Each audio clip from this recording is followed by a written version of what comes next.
நமः பார்வதீபதயே ஹர ஹர மகாதேவா. தென்னாடுடைய சிவனே போற்றி, எந்நாட்டவர்க்கும் இறைவா போற்றி. ஆரூர் அமர்ந்த அரசே போற்றி, சீரார் திருவையாரா போற்றி போற்றி. விண்ணாடும் தேவர்க்கும் மேலாய வேதியனை, மண்ணாளும் மன்னவர்க்கும் மாண்பாகி நின்றானை, தன்னார் தமிழளிக்கும் தன்பாண்டி நாட்டானை, பெண்ணாடும் பாகனை பேணு பெருந்துறையில், கண்ணார் கடல் காட்டி நாயேனை ஆட்கொண்ட அண்ணாமலையானை பாடுதுங்கான் அம்மானாய்.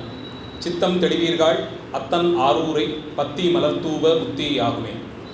ஓட்டை மாடத்தில் 9 வாசலும், காட்டில் வேவதன் முன்னம் கடலடி, நாட்டி நான்மலர் தூவி வலம் செய்யில், வாட்டம் தீர்த்திடும் வான்மியூர் ஈசனே.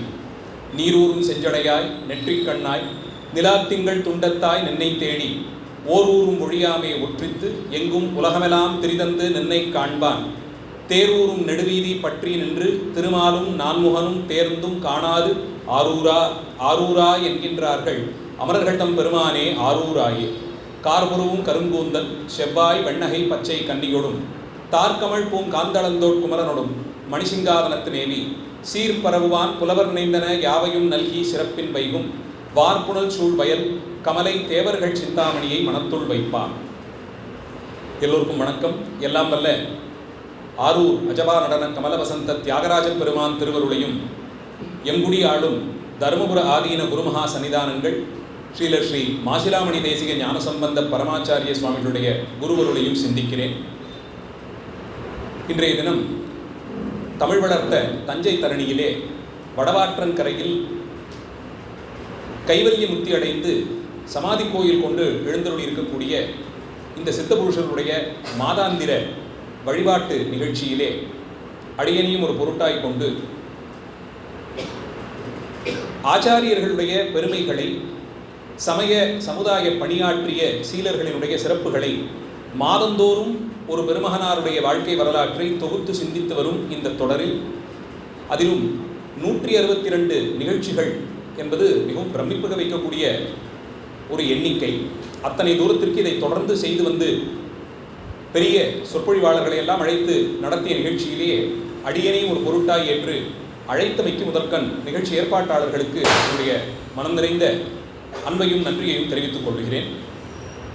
ஐயா அவர்கள் எனக்கு சென்னையிலிருந்து வந்து செல்வதற்கு ரயில் முன்பதிவிற்காகத்தான் என்னுடைய வயதை கேட்டிருந்தார்னு நினைத்தேன். இப்போ தான் தெரியுது, பேச்சாளர்களுக்கு அதை ஒரு தகுதியாக்கி இந்த மாதத்திலிருந்து அதையும் ஒரு திட்டமாக கொண்டு வந்திருக்கிறார். அதிலே ஒரு பயனாளியாக ஆனதும் அடியனுடைய நர்த்தவ பேரு தான். யாராவது ஒரு ஆச்சாரியருடைய சிறப்பை பேச வேண்டும் என்பதுதான் ஐயா அவர்கள் எனக்கு கொடுத்த நிகழ்ச்சி நிரலின்படி யாராவது ஒரு ஆச்சாரியரை பற்றி பேச வேண்டும் என்பது. இந்திய புண்ணிய திருநாட்டில் ஆச்சாரியர்களுக்கு குறைவே கிடையாது.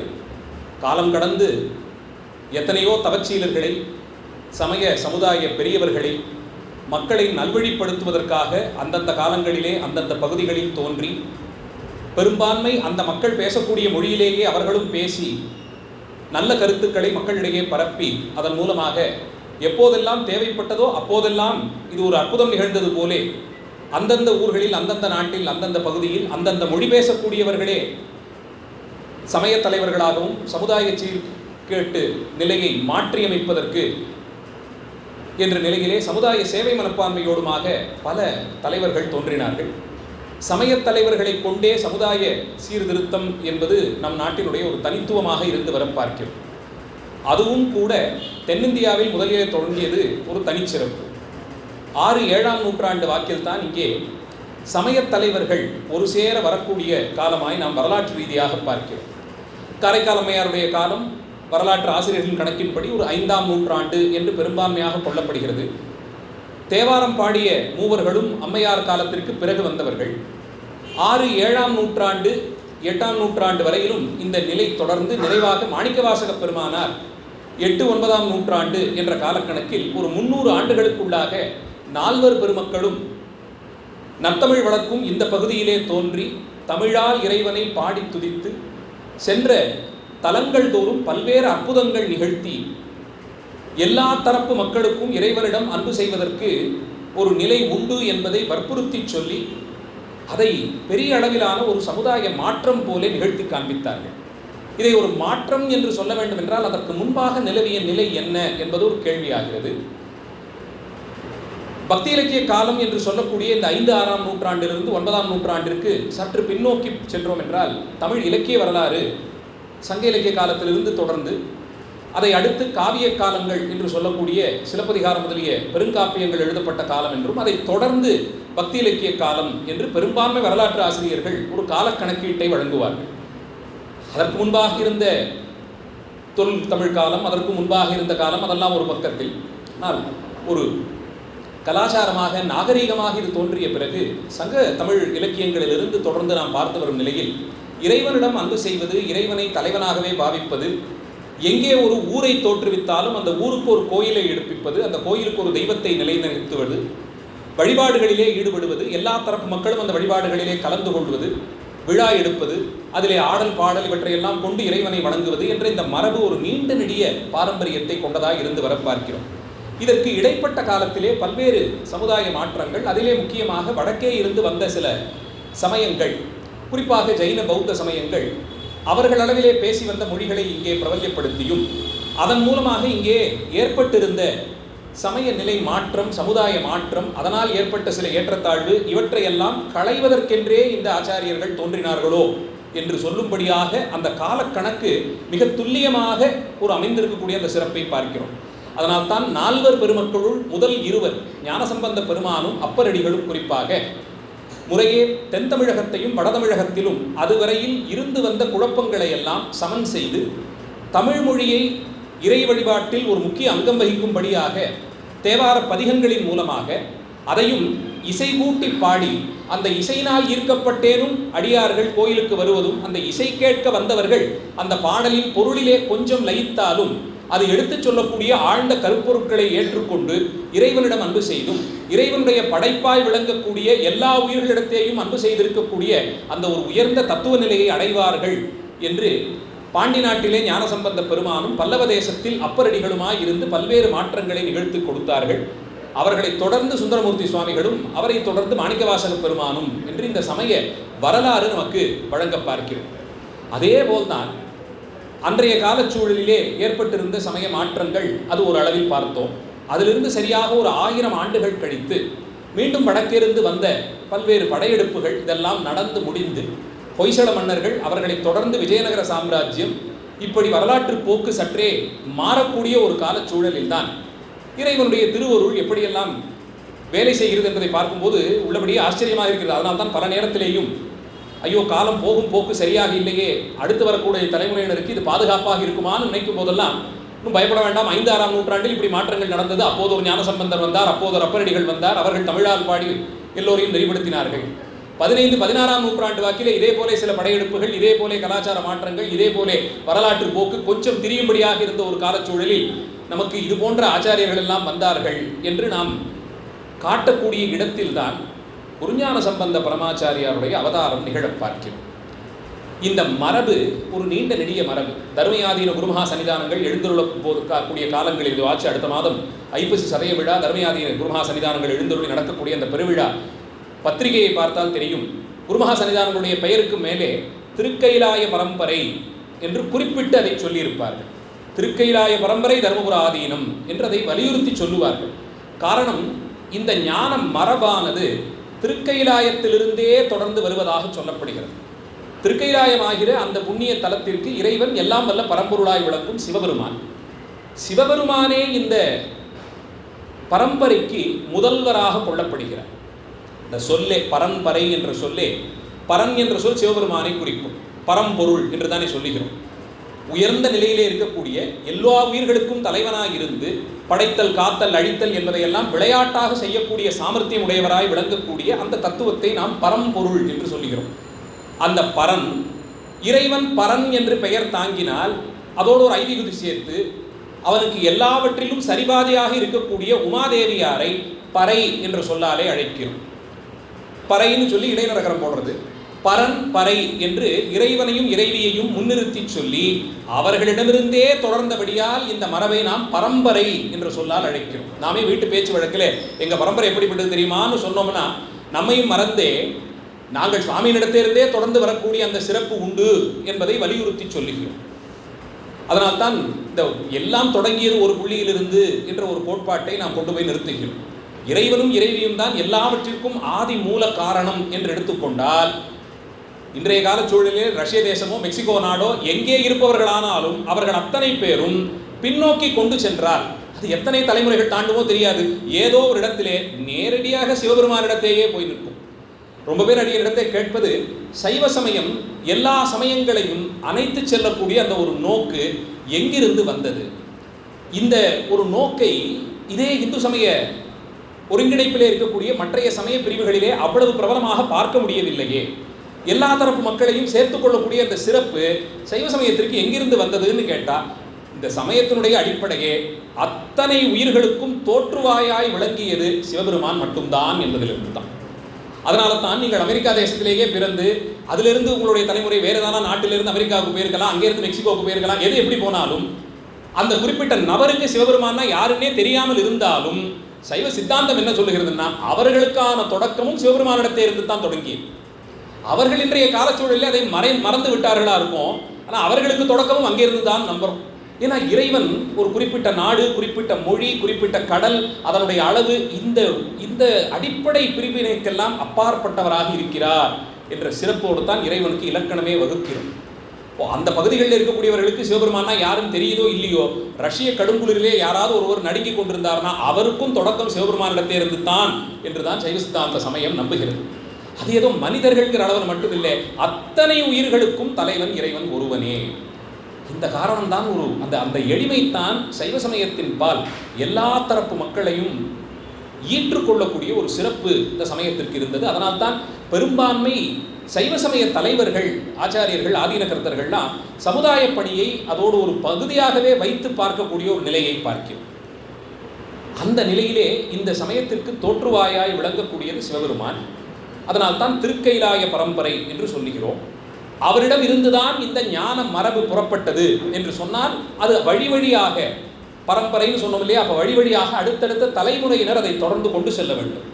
அந்த வழியிலே வந்தவர்கள் யார் என்று பார்த்தால், நம்முடைய தேவார ஆசிரியர்களே கூறுவது, சிவபெருமான் முதன் முன்னம் உலகையெல்லாம் படைத்து நான்முகன் திருமால் இவர்களையெல்லாம் நியமித்த பிறகு சனகாதி முனிவர்கள் நால்வருக்கும் ஆலமரத்தின் அடியிலே அமர்ந்து வேதங்களை உபதேசித்தார் என்று அங்கிருந்து தான் தொடங்குகிறார்கள். வேதத்தை விரிப்பதற்கு முன்னோ பின்னோ என்றுதான் அப்பர் சுவாமிகள் கூட கேட்பார்.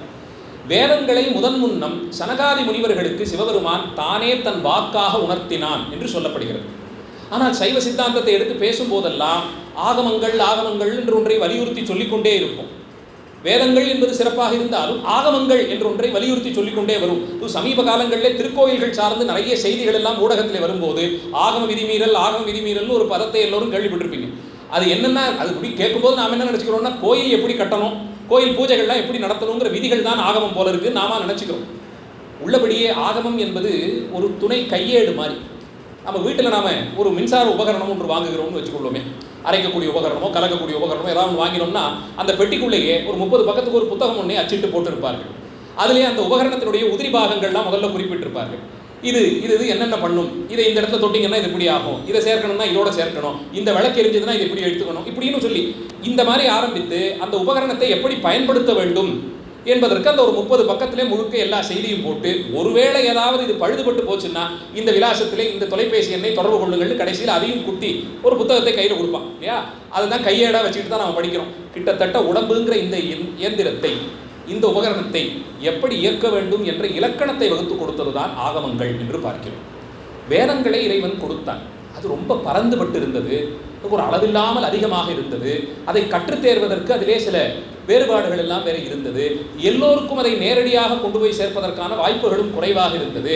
மொழி சற்றே கடினமாக இருந்தது. இப்படி நிறைய அதற்கு இருந்த அந்த நிலைகள் எல்லாம் போய் எல்லா தரப்பு மக்களுக்கும் வேதத்தினுடைய சாராம்சமாக விளங்குபவன் சிவபெருமான் தான். அவனுடைய திருவடிகளை பற்றி கொண்டால் முத்தி நிச்சயம் என்பதை காட்டிக் கொடுப்பதற்காக சிவபெருமான் இந்த ஆகமங்களை வெளிப்படுத்தினான் என்று சைவ சித்தாந்தம் சொல்லுகிறது. அதையுமே சொல்லும்போது அந்த புராண நிகழ்ச்சியே ரொம்ப சிறப்பாக இருக்கும். வேதங்களை எல்லாம் முனிவர்களுக்கு கொடுத்துட்டார். அதை வாசித்த முனிவர்கள் உலக நன்மைக்காக அதில் சொல்லி இருக்கக்கூடிய யாகங்கள் எல்லாம் முதல்ல செய்ய ஆரம்பிச்சாங்களாம். காலாகாலத்திற்கு மழை பெய்யணும், அந்த மழையும் வெள்ளமாகாத அளவுக்கு பாதுகாக்கப்படணும், நமக்கு எந்த விதத்திலும் ஆபத்துகள் வரக்கூடாதுன்னு இப்படி உலக உயிர்களின் நன்மைக்காக யாகங்கள் செய்ய தொடங்கினாங்க. ஒரு 10-20 பக்கம் திருப்பி பார்த்ததுக்கு அப்புறம் தான் பார்த்தா இந்திர பதவிக்காக இந்த யாகம், ஒரு இரவில் குபேரனாக மாறுவதற்கு இந்த யாகம், இப்படி சில பக்கங்கள் இருந்தது. இதை செஞ்சுட்டு நாமையே இந்திர பதவிக்கு போகக்கூடாதுன்னு அந்த யாகங்களையும் சேர்த்து செய்ய தொடங்கினார்கள். இந்த ஆசை அவர்களை எங்கே கொண்டு போய் விட்டதுன்னா, முதல் பாதையில் சொல்லியிருந்தது பூராத்தையும் விட்டுவிட்டு பின்னாடி இருக்கிறதையே முழுவதுமாக கடைபிடிக்க போக சிவபெருமானும் திருமாலும் இதை குறித்து ஒரு கூட்டம் போட்டு அங்கே பேசினார்களாம். 2 பேரும் அவர்களுக்குள்ளே ஒரு உரையாடல். திருமால் சொன்னாராம், நல்லதுக்காக கொடுத்ததை கொண்டு போய் என்ன செய்கிறார்கள் பாருங்கள், இதேதோ அரசர்களுக்கெல்லாம் செய்ய வேண்டிய யாகமாச்சு, அதை முனிவர்கள் செய்யலாமா, அவர்களுக்கு போய் இந்திரனுடைய அந்த செல்வத்திலும் குபேரனுடைய காசும் பணமும்னு ஒரு ஆசை வரலாமான்னு திருமால் கேட்க, நியாயம்தான், நம்ம கொடுத்ததே தவறான இடத்துல கொடுத்துட்டோம், அதனுடைய தெளிவை இன்னும் சிறப்பாக எடுத்து சொல்லணும், நான் ஏதோ ஒரு நினைப்பில் கொடுத்துட்டேன், ஆனால் அவங்களுக்கு இன்னும் புரியணும்னா விளக்கி சொல்லணும், வா நாம போய் இதற்கு ஒரு திருவிளையாடல் செய்வோம்னு சுவாமியும் திருமாலும் இறங்கி வந்து அந்த இடத்தில் தான் இந்த தாருகாவனம் என்று சொல்லக்கூடிய ஒரு காட்டுப்பகுதி, அந்த காட்டுப்பகுதியிலே சிவபெருமான் முதலாக பிச்சை தேவர் என்று சொல்லப்படும் பிட்சாடனராக புறப்பட்டு சென்றாராம். கையிலே ஒரு கபால ஓடு, உடம்பிலே எந்த ஆடையும் உடுத்தவில்லை, மேனி எங்கும் பாம்புகள் விளையாடுகின்றன, வாரி சுரித்த அந்த ஜடாமுடி, அதிலிருந்து கங்கை துளிர்க்கிறாள், திருமேனி எங்கும் திருநீர் பூசிக்கொண்டார். இப்படியே வீதியிலே புறப்பட்டு போனார். ரிஷி பத்னிகள் எல்லாம் பார்த்தவர்கள், இவ்வளவு அழகாக இருக்கிறாரே இவர்னு ஒரு க்ஷணம் பொழுது அவர்கள் மனம் கூட கலங்கி போச்சான். அவர்களுக்கு அத்தனை நாள் இருந்த என்ன ஆணவம்னா, நாங்கள் சாமானிய பெண்களைப் போல இல்லை, எங்கள் மனதிலே இருக்கக்கூடிய விரதம் வேறு யாருக்கும் கிடையாதுன்னு ஒரு எண்ணம் இருந்ததாம். அந்த கர்வத்தை ஒரு நொடி பொழுதிலே சிவபெருமான் தீர்த்து கொடுத்தார். மகாவிஷ்ணு என்ன பண்ணார், முனிவர்கள் எங்கே யாகம் செய்தார்களோ அந்த பகுதிகளுக்கு அழகான மோகினி என்ற ஒரு வடிவம் எடுத்து சென்றார். பெண்ணிலே இப்படி ஒரு அழகான ஸ்தம்பிக்க வைக்கக்கூடிய அழகு, அந்த அழகோடு அவர் போன போது யாகம் செய்து கொண்டிருந்த அந்த ரிஷிகள் எல்லாம் ஒரு க்ஷணப்பொழுது அந்த அழகிலே மயங்கி என்ன மந்திரத்தில் விட்டோம்னு தெரியாதபடிக்கு கலங்கி போய் நின்றார்கள். இது இப்படி நடந்து கொண்டே இருக்க, ஐயோ நாம போய் இப்படி ஒரு தவறு செய்தோமேன்னு 2 பக்கமும் இவர்கள் கூக்குரலிட, அப்போது சிவபெருமான் அந்த பக்கமா கையிலே அந்த கபாலத்தை ஏந்தி கொண்டு பிச்சை தேவராக புறப்பட்டு வந்தார். முனிவர்கள்லாம் ஒரு முடிவுக்கு வந்துட்டாங்க, நாம இதில் எந்த நாள்லையும் எந்த குறையும் வச்சதில்லை, இப்ப வந்த இவர்தான் ஏதோ ஒரு மாயம் செய்து விட்டார், இது ஏதோ ஒரு தீய சக்தி நம்முடைய தவத்தை கெடுக்க வந்தது, இவரை நாம் கட்டி போட வேண்டும்னு நினைத்து கொண்டு அந்த யாகத்திலிருந்து வெவ்வேறு ஆயுதங்கள் எல்லாம் புறப்பட்டு வரும்படியாக செய்தார்களாம். கோபத்தோடு ஒரு யானை வந்ததாம், அந்த யானையின் தோலை உறுத்தி போட்டுக்கொண்டார். ஒரு புலி புறப்பட்டு வந்தது, அந்த புலியை கொன்று அதன் தோலை எடுத்து இடுப்பிலே முடித்து கொண்டார். இப்படித்தான் சிவபெருமானுக்கு புலி ஆடை வந்தது. சுவாமி இந்த இடத்துல தான் அந்த புலியை உரித்து அணிந்து கொண்டார். இப்படி ஒவ்வொன்றாக வந்த ஆயுதங்களை எல்லாம் சிவபெருமான் ஆபரணமாக நகைகள் போல அலங்காரமாக சாத்தி கொண்டு நின்றாராம். நிறைவாக அந்த முனிவர்கள் தங்கள் பேரில் இருக்கும் குறையை உணர்ந்து கொண்டு, வந்தவர் யாரோன்னு அவரிடத்தையே போய் கேட்போம்னு கேட்க, எல்லாம் வல்ல பரம்பொருள் சிவபெருமான் அந்த காட்டிலே அந்த முனிவர்களுக்கெல்லாம் காட்சி கொடுத்து 1 இல்லை 2 இல்லை 48,000 முனிவர்களாம், 48,000 முனிவர்களையும் சூழ நிறுத்தி, உங்களுக்கெல்லாம் வேதத்தை என்ன காரணத்துக்காக கொடுத்தேன், அதை கொண்டாந்து இப்படி நிறுத்திட்டீங்களேன்னு கேட்டபோது, உண்மைத்தான் அதிலே அவ்வளவு தூரத்திற்கு ஊன்றி போய் வேதத்தின் ஆழ்ந்த தெளிவை புரிந்து கொள்ள முடியவில்லை, அந்த குறை தீர அதனிலும் சிறப்பாக எங்களுக்கு ஒரு உபதேசத்தை செய்யணும்னு அவர்கள் கேட்டுக்கொண்ட போதுதான் சிவபெருமான் ஆகமங்களை உபதேசம் செய்து வைக்கிறார்.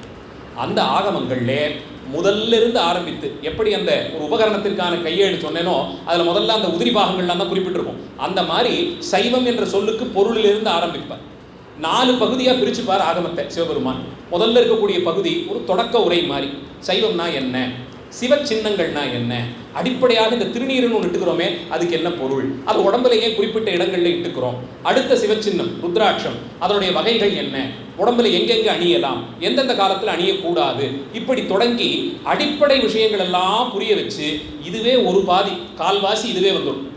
அடுத்த கால்வாசியில தான் இந்த அடிப்படைகளை எல்லாம் தெரிந்து கொண்டீங்களா, இப்போ சாமி என்ன இப்படின்னு ஒரு தெளிவு வந்துருச்சு இல்லையா, அவர் எங்க இருக்காருன்னு தேடி போகக்கூடிய கோயில்களை பற்றி ஒரு கால்வாசி பேசுறார். அதில் தான் கோயில் கட்டுமானம், மதில் சுவர் எத்தனை கட்டணும், எங்கெங்கே என்னென்ன சன்னதிகள் வைக்கணும், சிவன் கோயிலில் எந்தெந்த சாமிக்கெல்லாம் சன்னதி எடுக்கலாம், யாருக்கெல்லாம் சன்னதி கட்டக்கூடாது, பூஜை செய்பவர்களுக்கு என்னென்ன நியதிகள் இருக்கணும், அவர்களுக்கான குலம் என்ன, இது எல்லாத்தையும் வரிசைப்படுத்தி பூஜா காலங்கள் என்ன, அதில் குறை ஏற்பட்டால் என்ன செய்வது, ஒரு நாள் ஒரு விழா நடத்த முடியலன்னா என்ன செய்வது, இவ்வளவு தூரத்துக்கு அதில் கடினமான காலத்தை கூட எடுத்து சொல்கிறார். ஒரு திடீர்னு ஒரு பெரிய வெள்ளம் வந்துருச்சு அந்த ஊரில், கோயிலுக்குள்ளே நுழைய முடியாத அளவுக்கு தண்ணி தேங்கிடுச்சுன்னா அந்த சிவாச்சாரியார் எப்படி எனக்கு பூஜை பண்ணுவார்?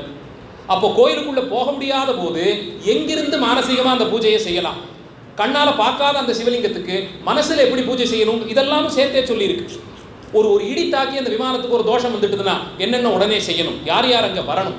இதிலே ஒரு சமுதாயத்தில் ஆட்சி செய்யக்கூடியவர்கள், வணிகர்கள், எல்லா தரப்பு மக்களுக்கும் கோயிலோட ஒரு தொடர்பை ஆகமங்கள் தான் வலியுறுத்தி சொல்லியிருக்கின்றன. இது ஒரு கால்வாசி. வீட்டில் செய்கிற பூஜையும் சேர்த்து சொல்லிடுறேன், அவரவர்கள் செய்ய வேண்டிய சிவ பூஜையும் எடுத்து சொல்லிடுறேன். அடுத்து மூன்றாவது கால்வாசியிலே இந்த பூஜையெல்லாம் ஒரு ஆரம்ப பகுதி, இதெல்லாம் முத்தி போய் கடைசியில் ஒரு நிலையில உடம்பே கோயில், உள்ளே இருக்கக்கூடிய உயிர்தான் இறைவன்கிற ஒரு உயர்ந்த பக்குவ நிலை வரணும். தெளிவாக சொல்லிடுறேன், அந்த பக்குவ நிலை வரணும். அந்த நிலை வர்றதுக்கு முன்னாடியே சாமி எங்கேயும் இருக்காரு, நான் கோயிலுக்கு வரமாட்டேன்னு சொல்றது வழக்கம் இல்லை. அந்த நிலைக்கு உயர்றதெல்லாம் ரொம்ப கஷ்டம். கோடியிலே யாரோ ஒரு சிலருக்கு வரலாம். எடுப்புலையே சாமி தான் எல்லா இடத்துலையும் இருக்காரு என்ன அந்த நினைப்பு வந்துருச்சுன்னா நம்ம கால் முதல்ல பூமியிலேயே படாது. பூமியை மிதிக்கிறோம், யாரையோ என்னவோ சொல்லி திட்டுறோம், எதிர்க்க எவனால முட்டை வந்தானா அவனை கூடாத வார்த்தைகள் எல்லாம் திட்டுறோம். சாமி எல்லா இடத்துலையும் இருக்குன்னு நினைச்சவர்களால் இப்படிலாம் சொல்ல முடியுமா?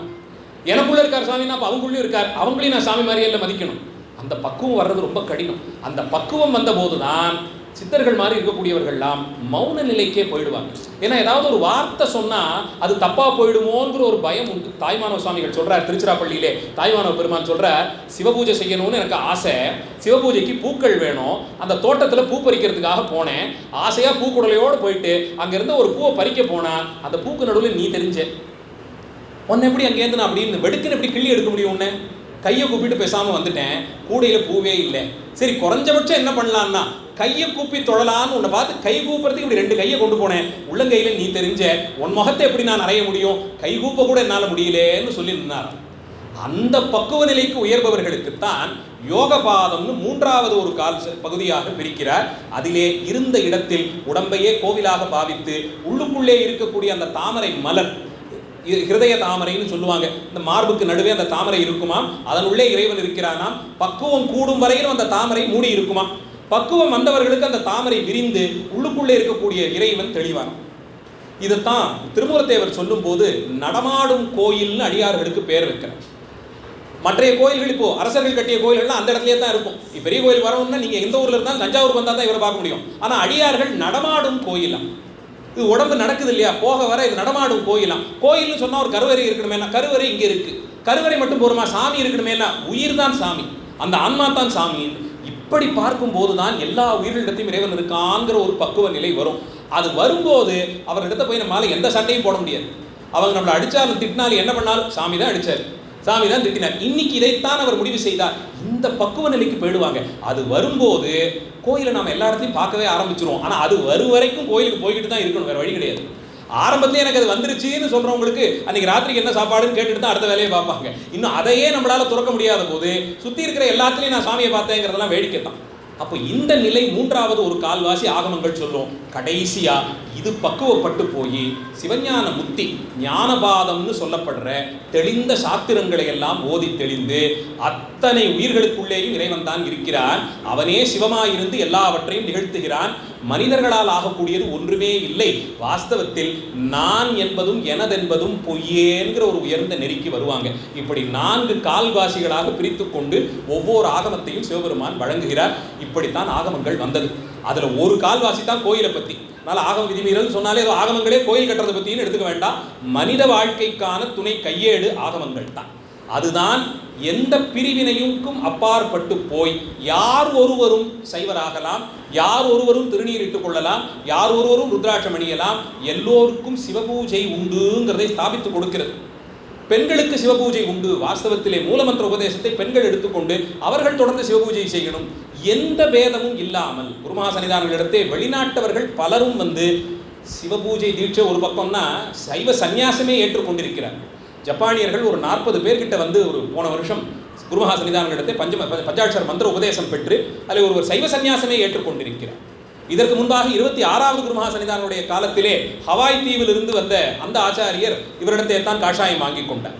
அதனால தான் சுந்தரமூர்த்தி சுவாமிகள் 8ஆம் நூற்றாண்டிலே சொல்லிட்டார், அப்பாலும் அடி சார்ந்தார் அடியாருக்கும் அடியேன்னு சொன்னார். எனக்கு தெரிந்த அளவில் அடியார்கள் எல்லாரையும் வரிசைப்படுத்திட்டேன். எனக்கு தெரியாமல் பூமியினுடைய இன்னொரு பக்கத்தில் வேற யாராவது ஒரு சிவனடியார் இருக்கலாம், இல்லை என் காலத்துக்கு அப்புறமா வேற யாராவது ஒரு அடியார் வரலாம். அவங்களுக்கும் சேர்த்து இப்பவே சொல்லிடுறேன், அப்பாலும் அடி சார்ந்தார் அடியாருக்கும் அடியேன்னு சொல்லி அப்போ சேர்த்துட்டாங்க. அப்போ எந்த நாடு, எந்த இனம், எந்த மொழி சிவபக்தி செய்வதற்கு எல்லோருக்கும் உரிமை உண்டு என்பதை சைவாகமங்கள் தான் நிலைநிறுத்தி கொடுத்தன. அதனால தான் கோயிலுக்குள்ளே எல்லோரும் செல்வதும் வருவதும் எல்லாம் வழக்கமாகவே இருந்து வந்தது. அந்த உயர்ந்த நிலைத்தான் இந்த ஆகம மரபு. இதைத்தான் சிவபெருமான் திருக்கைலாய பரம்பரையிலே வழங்கினார் என்று கொள்ளுகிறோம். அந்த நெறியில்தான் ஞானசம்பந்தர் தொடக்கமான 4 பெருமக்கள் வந்து நத்தவம் செய்த தமிழ் பூமி, மாதவம் செய்த தென்திசை வாழ அப்படின்னு சுவாமியினுடைய வாக்கு. பெரிய புராணத்தை சேக்கிழார் சொல்றார். சிவபெருமான் சொன்னாராம், சுந்தரருடைய அவதாரத்திற்கு என்ன நோக்கம்னா மாதவம் செய்த தென்திசை வாழணும். தென்திசை அவ்வளவு சிறப்பு வாய்ந்தது. சிதம்பரம் இங்கே தானே இருக்கு, திருவாரூர் திருத்தலம் இங்கே தானே இருக்கு, நந்தியம்பெருமான் அவதாரம் பண்ணின திருவையாறு இதே இங்கே தென்திசையில தானே இருக்கு, அம்பிகையே சிவபூஜை பண்ணிய காஞ்சிபுரம் இங்கே தானே இருக்குன்னு இப்படி பல்வேறு சிறப்புகளை எடுத்து சொல்லி ஒரு 5 கோயில்களை குறிப்பிட்டு சொல்றார். அதில் 4 கோயில் சோழ நாட்டில் தான் இருக்கு. அந்த 4 கோயில்களையும் எடுத்து சொல்லி 5வதாக எங்களுக்கு ஒன்று தொண்டை நாட்டில் காஞ்சிபுரத்தை மட்டும் சேர்த்துக்கிறார் சேக்கிழார். இந்த 5 பெரிய தலங்கள் இங்கே தானே இருக்கு, அப்போ தென்திசை தான், இதுதான் இன்னும் சிறப்பு பெறணும்னு சொல்லி சேக்கிழார் சொல்றார். இப்படியெல்லாம் பாடி இந்த ஞான மரபிலே நமக்கு ஞானசம்பந்த பெருமான், அப்பர் சுவாமிகள், அவரை தொடர்ந்து சுந்தர சுவாமிகள், அவரையும் எடுத்து மாணிக்க வாசகர்னு 4 பெருமக்கள் தோன்றினார்கள்.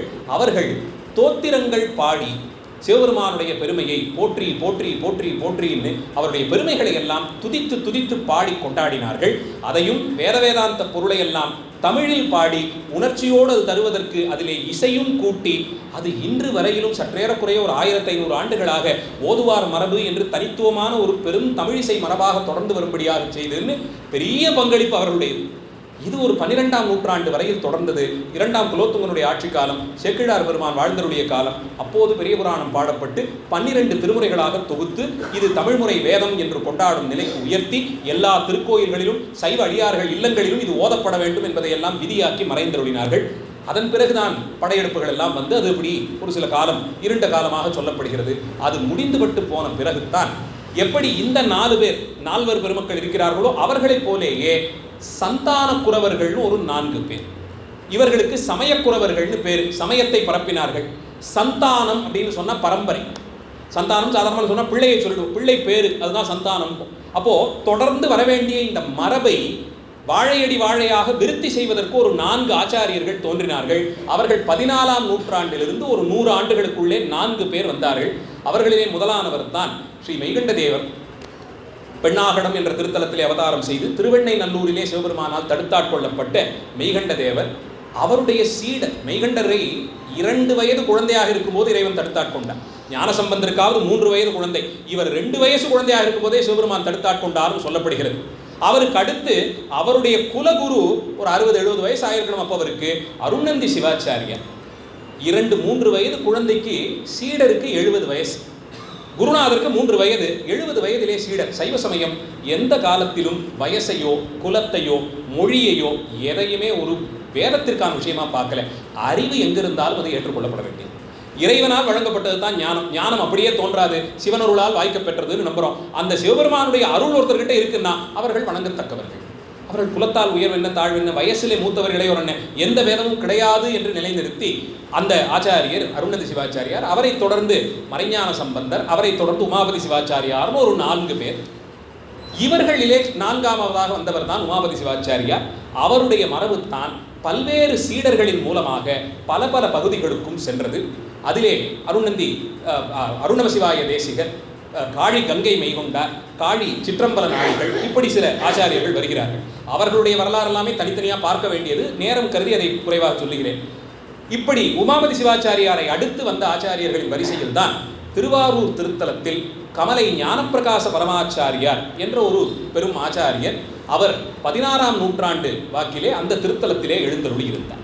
திருவாரூர் திருத்தலம் சைவ சமயத்தின் தலைநகரமாக கொள்ளப்படுகிறது. தில்லை தலத்திற்கும் திருக்கைலாயத்திற்குமே முந்தைய திருத்தலம் என்று திருவாரூர் திருத்தலத்தை கொண்டாடுகிறோம். காலம் அறுதியிட்டு சொல்ல முடியாதாம் அத்தனை பழைய திருத்தலம். அவ்வளவு சிறப்புகள் நிறைந்த திருவாரூர் திருத்தலத்தில் தான் ஞானப்பிரகாசர் என்ற ஒரு ஆச்சாரியர், அவர் அந்த தலத்திலே எழுந்தருளி இருந்த காலம். இது ஒரு 1500களிலே இருக்கணும். தஞ்சையை செவப்பநாயகர் ஆட்சி செய்து வந்த காலமாக இருக்கணும்.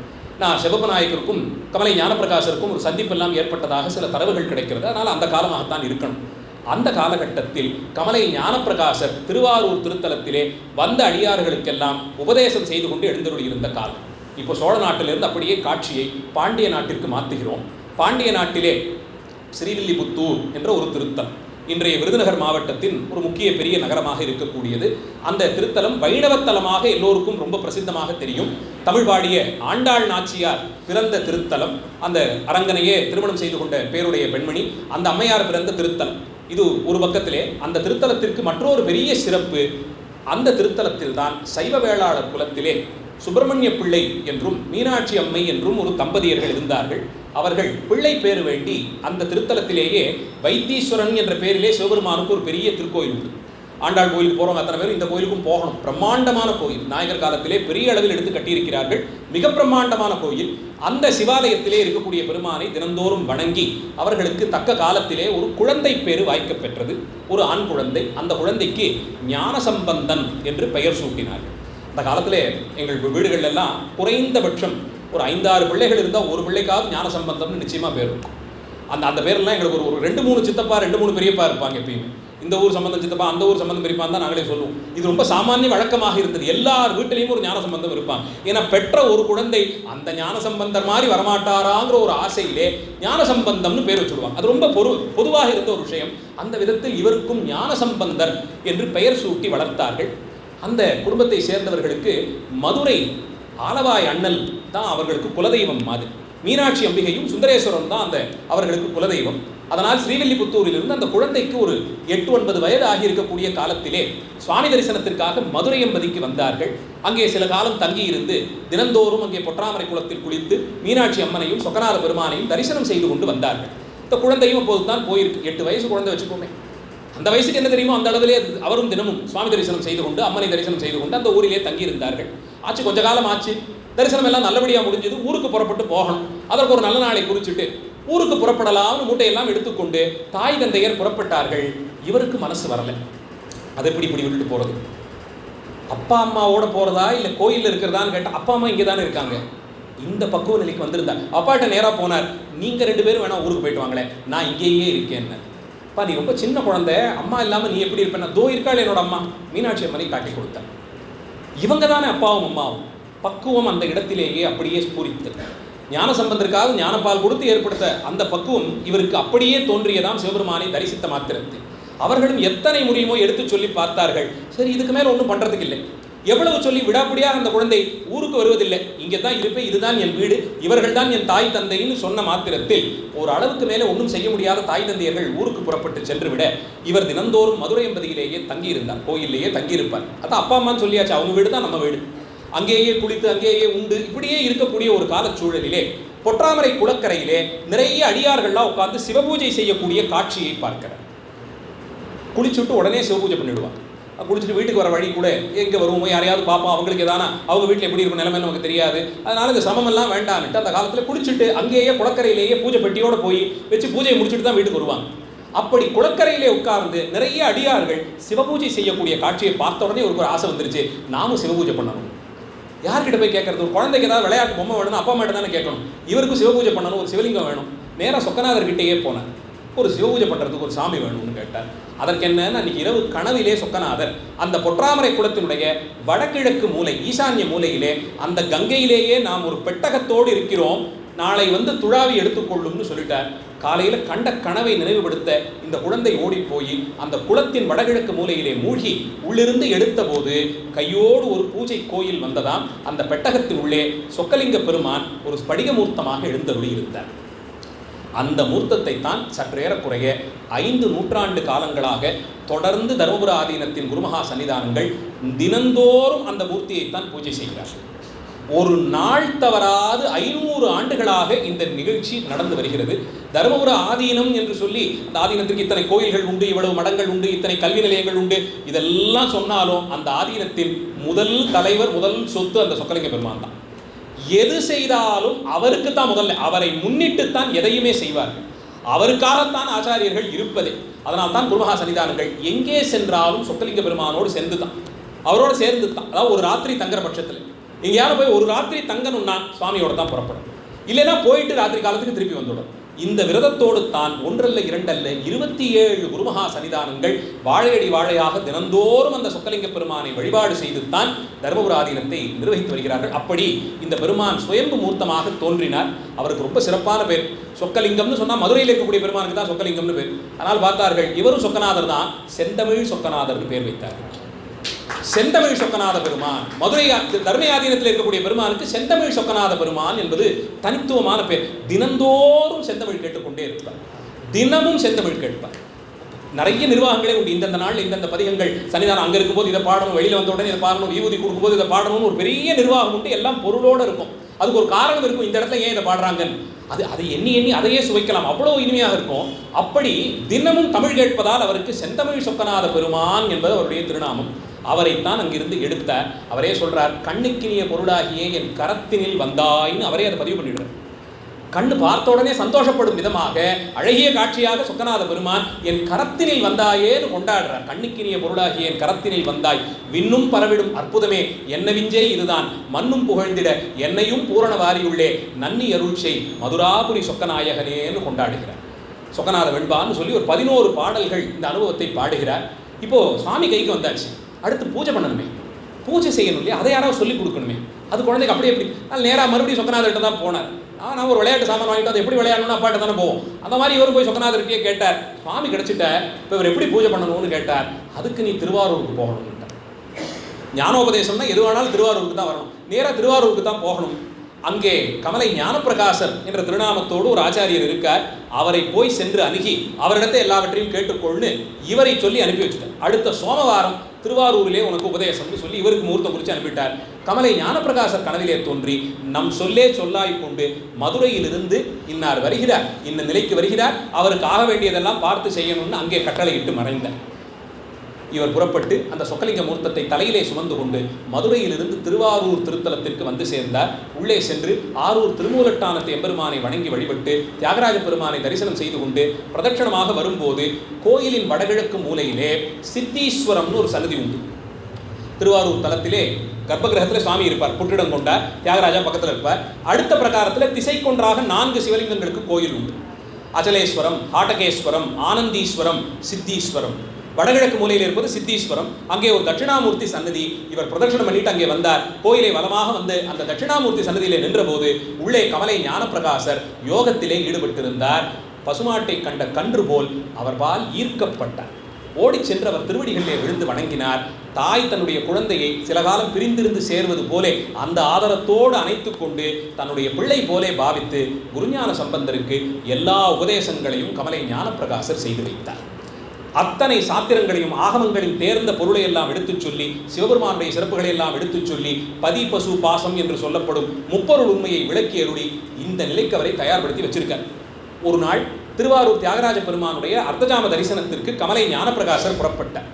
கூட சீடர்கள் எல்லாரும் சேர்ந்து போனார்கள். எத்தனை தடவை நாம போய் கோயிலை தரிசனம் பண்ணாலும் ஆச்சாரியரோடு போய் தரிசனம் பண்ணுறது ஒரு தனி சிறப்பு. சுவாமி நம்ம போனால் கூட நம்ம பழைய கணக்கெல்லாம் எடுத்து பார்த்தாலும் பார்ப்பார். ஆச்சாரியரோடு போகும்போது அவர் பார்த்து சிரிச்சுக்கிட்டே இருப்பார், நம்மளை கொஞ்சம் மறந்துடுவார். அதனால் ஆச்சாரியரோடு கோயிலுக்கு போகிறதுக்கு ஒரு வாய்ப்பு கிடைச்சா அவர்களை பிடித்துக்கொண்டே உள்ளே போய் அவரோடு நின்று சுவாமி தரிசனம் செய்வது பெரிய பரிசுகளை எல்லாம் பெற்றிருந்தோம். அந்த நிலையிலே இவரும் அர்த்தஜாம தரிசனத்திற்காக கமலை ஞானப்பிரகாசரோட தியாகராஜா கோயிலுக்கு போனார். உள்ளே சென்றவர் தியாகாதிராஜனான அந்த பெருமானை பார்த்தவர் கமலை ஞானப்பிரகாசர் முழுக்க அந்த தத்துவத்தை உள்வாங்கிக் கொண்டார். இருந்தாடும் அழகர், அத்தனை சிறப்புகளுடைய பெருமான். அவருடைய ஆச்சரியத்தெல்லாம் அப்படி நினைச்சு தான் யாருன்னு மறந்துட்டார். திருவாரூர்ல இருக்கோங்கிறத மறந்துட்டார், கோயிலிருந்து வந்துட்டோங்கிறதையும் மறந்துட்டாரு. புறப்பட்டு வெளியே வந்தார். இவருக்கு அன்னைக்கு என்ன தொண்டுன்னா, ஆச்சாரியர் எழுந்தருளும் போது எதிர்க்க கைவிளக்கு பிடிச்சுக்கிட்டு போகணும். இருட்டிலே அவர்கள் எதையும் மிதிச்சிடக்கூடாதுன்னு சொல்லி ஒரு பூச்சியோ கொட்டியோ மிதிச்சுட்டா அதுக்கு சிரமமாச்சேன்னு ஒரு கைவிளக்கு எடுத்துக்கொண்டு செல்வார்கள். அப்படி இவரும் விளக்கு எடுத்துக்கிட்டு வரார். யாரு? குருஞான சம்பந்தர் விளக்கு எடுத்துக்கிட்டு வரார். ஆச்சாரியர் நடந்து எழுந்தருளினார். வீட்டு வாசலை அடைந்தார். திண்ணையை மிதித்து ஏறும்போது இங்கே இருன்னு சொல்லிட்டு உள்ள போயிட்டார்.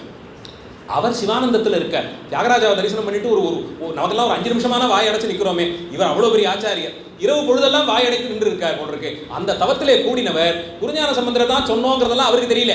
இங்கே இருப்பான்னு சொல்லிட்டு உள்ள போயிட்டார். ராத்திரி ஆச்சு, அவர் நைவேத்தியம் பண்ணினார், படுத்து தூங்கிட்டார். இவர் வாசல்லையே நிற்கிறார். இங்கே இருன்னு சொன்னது தானே கட்டளை, அப்போ அங்கேயே நிற்கணும்.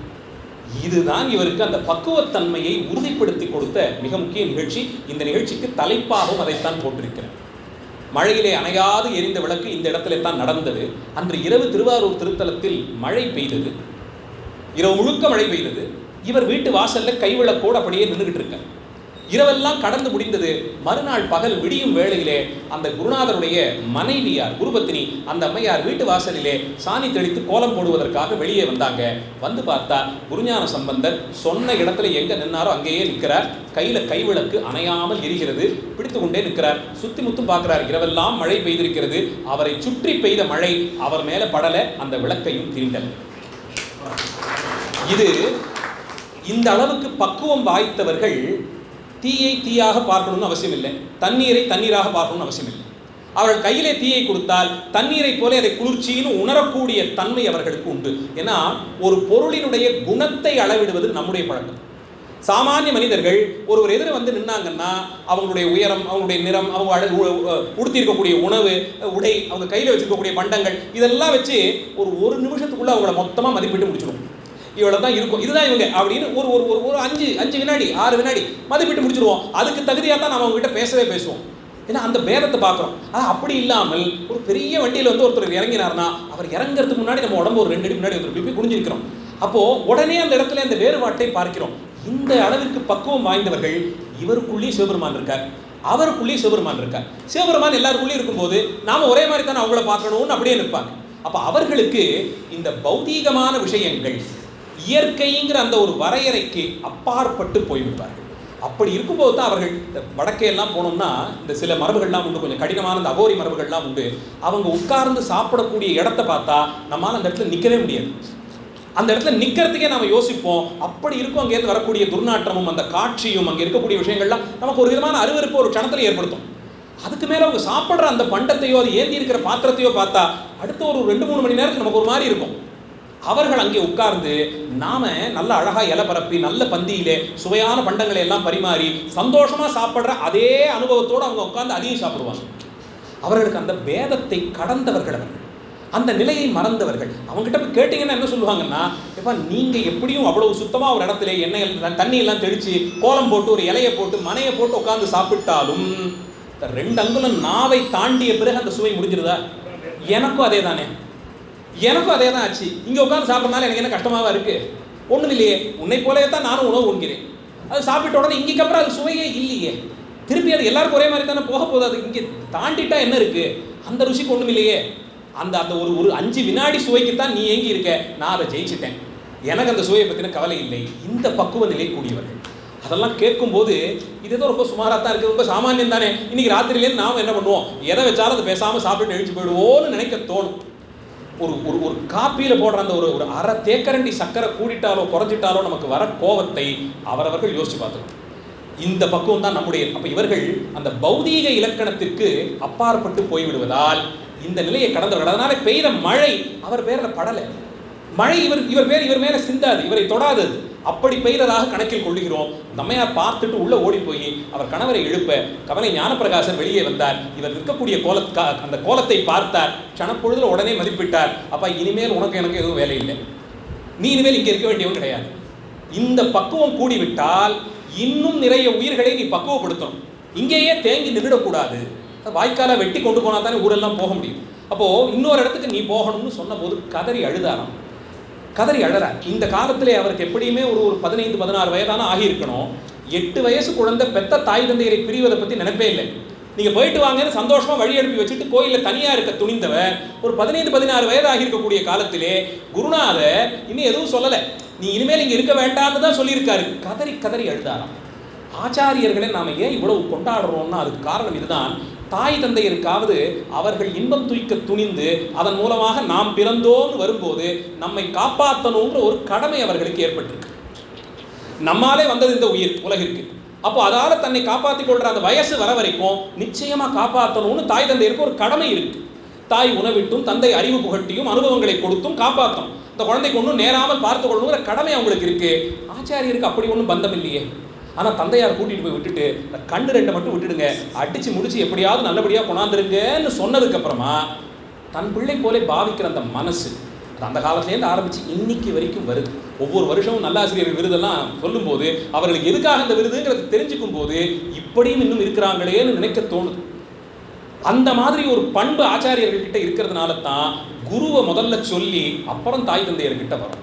எந்த வணக்கத்தை வைக்கும் போதும் ஆச்சாரியர்களை நினைத்துக் கொள்வதற்கு காரணம், நம்ம பேரவங்களுக்கு எந்த கடமையும் இல்லை, ஆனால் ஒரு கடமை உணர்ச்சியை ஏற்படுத்தி கொண்டு பிள்ளை போலே பாவித்து, அவன் சாப்பிட்டானா நமக்கும் போடு, அவனுக்கு இதாச்சா இது இப்படி பார்க்கக்கூடிய அந்த எத்தனையோ மாணவர்களுக்கு இன்னி வரைக்கும் பள்ளிக்கூடத்துக்கான சம்பளத்தை கட்டக்கூடிய ஆசிரியர்கள் எவ்வளோ பேர் இருப்பான். அவங்களே ரொம்ப சாமானியமாக இருப்பான், அவங்க நிலையே ரொம்ப சாமானியமாக இருக்கும். இருந்தாலும் ஒரு பிள்ளைக்கு ஒரு சில ஆயிரங்களை கொடுக்க முடிச்சுட்டு நான் அடுத்த 2 தீபாவளி பொங்கலுக்கு உடை எடுத்துக்கலன்னா பரவாயில்லன்னு நினைக்கக்கூடிய ஆசிரியர்கள் நிச்சயமாக இருக்காங்க. அதுதான் அந்த நிலைக்கு இருக்கக்கூடிய ஒரு பெரிய பரிசு, அது ஒரு சிறந்த நிலையாக வச்சிருக்கோம். அப்படிப்பட்ட ஆச்சாரியரை பிரியரோன்னு போது இவர் கதறினாராம், அழுது துடித்தாராம். அப்புறம் ஒரு வாரம் தேறினார். உள்ளபடியே கணக்கும் பொதிக்கும் எருதுக்கும் தன்னிச்சை கண்டதுண்டோன்னு ஒரு பாட்டு பாடுறார் அந்த இடத்துல. ஏன் மறந்து போயிட்டேன், நான் யாரும் உங்கள் வீட்டு தொழுவத்தில் கட்டி வச்சுக்கிற ஒரு எரும மாடு மாதிரி. இன்னைக்கு வேலை அதிகம்னா மேலே நிறைய பழுவை ஏற்றி 4 வாட்டி வயலுக்கு அனுப்பி வச்சிங்கன்னா போயிட்டு வரணும். அடுத்த 3 நாளைக்கு ஒன்றும் வேலை இல்லை, மரத்தடியில் கட்டி வச்சுருந்தாங்க, விசிராந்தியாக நான் பாட்டு ஓய்வு எடுத்தேன்னா இருக்கணும்.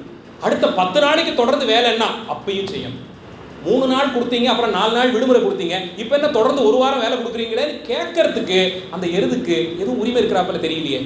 அது போய் சண்டை போடுமா, எனக்கு 2 நாள் கட்டாய விடுப்பு வேணும்னு கேட்குமா? அதெல்லாம் கேட்காது. அடியேன் உங்கள்கிட்ட அப்படித்தான் இருக்கேன். எவ்வளவு பொதி ஏற்றுகிறீர்கள், எத்தனை நாள், எனக்கு என்னுடைய விதி என்னங்கிறத நீங்கள் தான் நிர்மாணம் பண்ணுறீங்க, அதனால் நீங்கள் என்ன சொல்கிறீங்களோ அதை கேட்டிருக்கிறேன்னு அவரும் வணங்கி நின்றார். அப்போது இவர் மாயூரம் என்ற திருத்தலம், மயிலாடுதுறை திருத்தலம், எத்தனையோ பெரிய சிறப்புகள் எல்லாம் உடைய தலம். அந்த தலத்திற்கு வடகிழக்கு ஈசான்யத்திலே வில்வ மரங்கள் நிறைந்த ஒரு காட்டுப்பகுதி. அங்கே போயிரு. அங்கே யமதர்மன் வழிபட்ட ஒரு சிவாலயம் இருக்கு. அகத்தியர் வழியிலே வந்த ஆச்சாரியர்கள் அங்கே பூஜை பண்றாங்க. அவர்கள் இப்போ பொதிகைமலைக்கு போய் அகத்தியரை தரிசனம் பண்ண வேண்டிய காலம் வந்துருச்சு. நீ போய் அந்த பூஜையை எல்லாம் எடுத்துக்கொண்டு அவர்களை விடுவிக்க வேண்டிய காலம், அங்கே போய் தங்கியிருன்னு. இவர் மறுபடியும் நமஸ்காரம் பண்ணி எழுந்தார். உங்களை எப்பயான தரிசனம் பண்ண முடியுமான்னு கேட்டுதான் நின்ன. மயிலாடுதுறையிலேருந்து திருவாரூருக்கு என்னங்க அந்த காலத்தில் மாட்டு வண்டியில் போயிருந்தா ஒரு 3 மணி நேரம் 4 மணி நேரம், சரி போட்டுமே, அரை நாள் ஆகட்டுமே, கிளம்பி அவராக வரலாம் இல்லை, ஆனால் அதெல்லாம் பண்ணலை. இன்னைக்கான உங்களை தரிசனம் பண்ணணும்னு ஆசை வந்தால் என்ன பண்ணட்டும்னு கேட்டு நின்றார். குருவாரந்தோறும் வந்து நம்மை தரிசிக்கலாம்னு உத்தரவு கொடுத்தார். ஒவ்வொரு வியாழக்கிழமையும் நம்ம வந்து நீங்கள் தரிசனம் பண்ணலாம். இன்னைக்கும் தருமபுரத்திலிருந்து ஆச்சாரியர்கள் திருவாரூர் தியாகராஜா தரிசனத்துக்கு போகிறது ஒரு காலம் நியமம் வந்ததுன்னா முடிந்த வரையில் வியாழக்கிழமையில தான் போவாங்க. மார்கழி மாதம் 30 நாள் 30 கோயில்கள் தரிசனம் பண்ணுவாங்க. திருவாரூருக்கு வியாழக்கிழமையில தான் போகிறதுன்னு ஒரு வழக்கம் வச்சிருப்பாங்க. அந்த வழிக்கு அவரும் புறப்பட்டு அங்கிருந்து சொக்கலிங்க மூர்த்தத்தை எடுத்துக்கொண்டு நேரே வில்வமர காடாக இருந்த அந்த பகுதிக்கு போனார். யமதர்மன் வழிபட்டதால் தர்மபுரம்னு பேர். தர்மபுரம்னா யமதர்மன் வழிபட்டது. அங்கே நடுநாயகமாக இருக்கக்கூடிய கோயிலில் தர்மபுரீஸ்வரர்னு ஒரு சாமி உண்டு. அவரை யமன் வழிபட்டதாக தலபுராணம். இன்னைக்கும் அர்த்தஜாம பூஜையை யமனே வந்திருந்து தரிசிப்பதாக ஒரு விதி. இப்போ சிவாச்சாரியர்கள் பூஜை பண்ணுறாங்க, ஆனால் அந்த அர்த்தஜாம பூஜைக்கு யமனே வருவதாக ஒரு விதி. அதற்கு சாட்சியாக அதுவரையில் குலைக்காமல் இருந்த ஒரு நாய் எங்கிருந்தாவது வந்து தினந்தோறும் இரவு வேளையிலே அர்த்தஜாம மணி அடிக்கும் போது கோயில் வாசலில் 2 நாய் கத்தும். இது அடியேமே கேள்விப்பட்ட போது பார்க்கணுங்கிற ஆசையில் ஒரு 6-7 முறை இப்படி அகஸ்மாத்தாக போய் நின்று பார்த்தது உண்டு. சத்தியத்துக்கு இன்றைக்கும் நடக்குது. அந்த நேரத்துக்கு அர்த்தஜாம மணி அடிக்கும் போது நாய் குறைக்கக்கூடிய காட்சியை பார்க்க முடியும். அப்படிப்பட்ட ஒரு பாரம்பரியமான புராண சிறப்புடைய அந்த தலத்திற்கு இவர் எழுந்தருளி அங்கிருந்த அகத்தியருடைய சீடர்களை எல்லாம் விடுவித்து அங்கே ஒரு மடம் கட்டினார். கட்டின மடத்திற்கு ஞானப்பிரகாசர் மடாலயம்னு தான் பேர் வச்சார். இதுதான் பக்குவப்பட்ட சிஷ்யருடைய நிலை. என்னதுன்னு எதையுமே சேர்த்துக்க மாட்டேன், அதுதான் அவர்கள் விதியே. நம்மதுன்னு ஒன்று வந்துருச்சுன்னா அதன் பேரில் ஒரு பற்று வந்துடும். நம்ம வண்டி, நீங்கள் கூட பிறந்தவங்க, பெற்ற பிள்ளை, கணவன், மனைவி இதெல்லாமே விட்டுடுங்களேன், உயிருள்ள பொருட்களே விட்டுடுங்க. ஒரு ஜடப்பொருளின் பேரில் நமக்கு ஒரு காதல் வரும் பாருங்க. இது ஒன்று இருக்குது, நீங்கள் விடாமல் இதை பிடிச்சிக்கிட்டு இருக்கோம், இதை எடுத்துக்கிட்டு நாம் போகிறோம். எதில் வந்த யாராவது ஒருத்தர் இதை அங்கே வச்சுருக்கீங்க, இது ரொம்ப பழசாச்சு, இது அவ்வளோ நல்லா வேலை செய்யலைன்னு சொன்னாங்களேன்னு உடனே நமக்கு ஒரு கோபம் வரும் பாருங்க. இது ஒரு ஜடப்பொருள். நாமே இது ஒரு 2 வருஷத்துக்கு மேலே வச்சுக்க மாட்டோம். கூடி போனால் 3 வருஷம். அதுக்குள்ளே அது முழுக்க தேஞ்சு போயிடுது, நமக்கும் கையில் ரேகையெல்லாம் போயிடுது. இதை போட்டுட்டு வேற வாங்கணுங்கிற மாதிரி ஒரு நிலையில தான் இப்போ இருக்கும். அது 70,000 1 லட்சம் என்ன வேணாலும் போட்டுட்டு இன்னொன்று வாங்குறோம். அப்போ 3 வருஷத்துக்கு மேலே இதுக்கு மரியாதையே கிடையாது. வாங்கின கொஞ்ச நாளைக்கு தான் பத்திரமா கொண்டு போய் வைப்போம். அது கீழே ஒரு துணியை போட்டு அதுக்கு மேலே வைப்போம். இதெல்லாம் ஒரு 2 வருஷம் 3 வருஷம் ஆச்சு, அதில் ஒரு 10 கோடு விழுந்துருச்சுன்னா அப்படி போய் கடாசம். இந்த அல்ப ஜடப்பொருள் பேரில் நமக்கு ஒரு ஆசை வந்துடும். அதை யாராவது குறைச்சி சொல்லிட்டாங்கன்னா அவருக்கு என்ன போச்சு, இதெல்லாம் இதோடைய சிறப்பு அவருக்கு என்ன தெரியும், அவருக்கு இதெல்லாம் பார்த்தா தானே, அவர் வச்சிருக்கிறது இதை விட ரொம்ப சுமார் தான் அவரை சண்டை போட்டு பகைக்கிற அளவுக்கு கூட போகும். ஒரு வாகனம் எத்தனை நாளைக்கு இருக்க முடியும்? 7 வருஷம் 8 வருஷம், இன்னைக்கு வரதெல்லாம் அவ்வளோதான், முடிஞ்சதுதான் எடுத்து போட்டு அடுத்த ஒன்று தான் வாங்க போகிறோம். ஆனால் அதன் பேரில் ஒரு பற்று வந்துடும். அதை யாராவது ஒரு குறை சொன்னால் நமக்கு உடனே கோபமே வரும். அவங்க நமக்கு நல்ல விதத்தில் உதவி செஞ்சுருப்பாங்க, ரொம்ப நல்லவங்களாக இருப்பாங்க. ஆனால் நம்மகிட்ட இருக்கிற ஒரு ஜடப்பொருளை சொன்ன உடனே கோபம் வருதே. அதனால் அவங்க என்ன பண்ணிடுறாங்க ஆச்சாரியர்கள், எங்கள் பேரில் ஏதாவது இருந்தால் தானே பிரச்சனை, எதையுமே எனதுன்னே நான் வச்சுக்க மாட்டேன், அத்தனையும் ஆச்சாரியருடையது. கமலை ஞானப்பிரகாசர் மடாலயம்னு பேர் வைத்து அங்கே ஒரு மடத்தை நிறுவி தினந்தோறும் வரக்கூடிய அடியவர்களுக்கெல்லாம் போதுமான அளவிலே சிவஞான உபதேசம் செய்து வைக்க தொடங்கினார். அந்த பக்குவ நிலை பலரையும் அவர் பால் ஈர்த்தது. பலரும் அவரிடத்தை வந்து சேர்ந்தார்கள், அவரிடத்தை வந்து உபதேசம் பெற்றார்கள். அந்தந்த உயிர்களுக்கு பக்குவ நிலைக்கேற்றார் போல உபதேசம் செய்து வைத்தார். அந்தந்த உயிருக்கு என்னவோ அந்த நிலைக்கு உபதேசம் பண்ணார். எதை கேட்டு வருகிறார்களோ அதைத்தான் சொல்லணும். அதனால தான் சைவ சமயத்திலே மூலமந்திரமே நிறைய வகைப்படும். ஒரே மூலமந்திரம் எல்லாருக்கும் இல்லை. அவர்கள் நிலை என்னவோ அதற்கு தகுதியாக பார்த்து கொடுப்பார்கள். அந்த ஆழத்தை குருநாதராக இருப்பவர் பார்த்த உடனே புரிஞ்சுப்பார்னு நம்புறோம். ஏன்னா முதல்ல ஆச்சாரியர் உட்கார்ந்த ஆசனத்தில் அப்போ அவங்க உட்காந்துப்பாங்க உபதேசம் சொல்லும்போது. அப்போ கூப்பிட்டு இவர்கள் வந்து எதிர்க்க நிற்கும் போது இவர்களுடைய அத்தனை வருஷத்திய தவம் அவர்களுக்கு சில விஷயத்தை காட்டி கொடுக்கும்னு நம்புறோம். அந்தபடிக்கு தகுதியாய் ஒரு உபதேசத்தை ஓடி வரும் காரனுக்கு உண்மை வை அப்படின்னு ஒரு வாக்கியத்தை சொன்னார். உங்ககிட்ட ஓடி வந்து விழுந்து என்னை காப்பாத்துன்னு கெஞ்சறவங்களுக்கு எது உண்மைங்கிறத தெளிவுபடுத்தியிருப்பா. அதை செய்து வைத்து விடு. இன்னி வரைக்கும் அதனால தான் தர்மபுரத்திற்கு எந்த காரியத்திற்கு என்ன வேலைக்கு நீங்கள் போனீங்கனாலும் கிளம்பும் போது சன்னிதானம் திருநீர் பிரசாதம் கொடுப்பாங்க. கையில் ஒரு பை கொடுத்துருவாங்க. யாராக இருந்தாலும் இது நிச்சயமாக நடக்கும். அது உள்ள வயிற்றுக்கு ஏதாவது ஒன்று இருக்கும். ஒரு இனிப்பு பண்டமோ ஒரு ஒரு பழமோ ஏதாவது ஒன்று உள்ளே இருக்கும். இது போக சர்வ நிச்சயமாக ஒரு புஸ்தகம் இருக்கும். ஏதாவது ஒரு புஸ்தகம் இருக்கும். ஒரு திருமுறை புஸ்தகமோ இல்லை ஏதாவது தலத்தை பற்றிய குறிப்புகளோ இல்லை சாத்திர புத்தகமோ அப்போ என்ன அச்சிட்டு வந்ததோ அதை ஒன்று போட்டு கொடுத்துருவாங்க. வந்தவர்கள் அத்தனை பேருக்கும் வயிற்றுக்கும் உணவிட்டு உயிருக்கும் தற்காப்பாக இருக்கக்கூடிய ஞானத்தை ஊட்டுவதை கமலை ஞானப்பிரகாச உபதேசித்தபடி 27வது சன்னிதானங்கள் வரையில் செய்து வருகிறார். நீங்கள் ஒரு கல்யாண பத்திரிகை வைக்க போனால் இதுதான் பிரசாதம். அத்தனை பேருக்கும் ஒரு பை, அதனுள்ளே ஒரு புஸ்தகமோ ஒரு தின்பண்டமும் இருக்கும். இதை இன்று வரையில் விரதமாக கடைபிடித்து வருகிறார். இப்படி ஞானோபதேசம் செய்து வைப்பதும் சொக்கநாதரை சாட்சியாக வைத்து அவருக்கு தினமும் பூஜை செய்வதற்கும் தான் என்ற அந்த மடம் தொடங்கப்பட்டு நாளடைவிலே அது தர்மபுரத்திலே ஏற்பட்ட மடம் ஆனபடியால் சைவ ஆதீனங்கள் நிறைய பல்கி பெருகித்து அப்போது அந்தந்த ஊரை சேர்ந்ததாகவே பெயர் சூட்டினார்கள். வேளாக்குறிச்சி ஆதீனம், திருவாவடுதுறை ஆதீனம்னு அவரவர்களுக்கு எது அடிப்படையோ அங்கிருந்து அந்த விதத்தில் தர்மபுர ஆதீனம் என்று சிறப்பு பெயர் பெற்றது. இவருடைய காலத்தில் தான் அங்கே சொக்கநாதர் வெண்பா, சொக்கநாத கலித்துறை, சிவபோக சாரம், இப்படி பல நூல்கள், முத்தி நிச்சயம், திருப்பதார்த்த ரூபாலி தசகாரிய அகவல், இப்படி பல நூல்கள் 8 நூல்கள் அருளி செய்ததாக சொல்லப்படுகிறது. அஷ்டப்பிரபந்தம்னு சொல்லுவாங்க. அந்த 8 நூல்கள்லையுமே அடிப்படைகள் சொல்றதுலேருந்து ஆரம்பிக்கும். யாருக்காவது இவரோட நூல் எங்கேருந்து ஆரம்பிக்கலான்னு கேட்டிங்கன்னா சொக்கநாதர் வெண்பான்னு ஒரு தொகுப்பு உண்டு. அதில் ஒரு 100 சொச்சம் பாடல்கள் மதுரை சொக்கநாதரை பற்றி. மற்றொன்று சிவபோக சாரம்னு ஒரு நூல், 2 தமிழ் நூல் தான், அதுவும் வெண்பா வகையிலே தான் இருக்கும். சிவபோக சாரமும் சொக்கநாத வெண்பாவையும் வாசித்து ஒரு மாதிரி மனசை பழக்கப்படுத்திட்டீங்கன்னா எந்த பிரச்சனை வந்தாலும் சகிச்சுக்கிறதுக்கும் சமாளிக்கிறதுக்கும் ஒரு தைரியத்தை அது எங்கிருந்தோ கொண்டு வந்து நிறுத்து.